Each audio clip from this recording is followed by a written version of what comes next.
Sederalun, Mako Polsek Simpang 3 Kabupaten Pidi pada Minggu 1 Maret sekitar pukul 00.45 dini hari dilahap si jago merah. Kantor Polsek tersebut berada di depan Jalan Provinsi Simpang 3 Sigli di Gampung Pante, Kecamatan Simpang 3.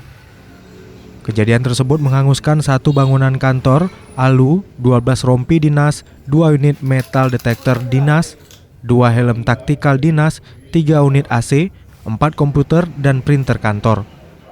Sementara 8 pucuk senjata laras panjang berhasil diselamatkan, juga sejumlah magazin, amunisi, kotak Innafis Reskrim, kendaraan dinas, HT, dan charger HT berhasil diselamatkan yang kini disimpan di Mapolsek Kota Sigli.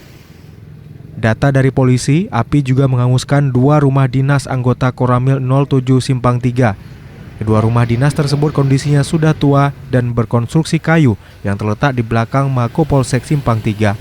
Untuk sementara aktivitas di Polsek dialihkan ke rumah dinas Polsek Simpang 3 yang tidak terbakar. Dari Sigli, Muhammad Nazar, Serambi On TV.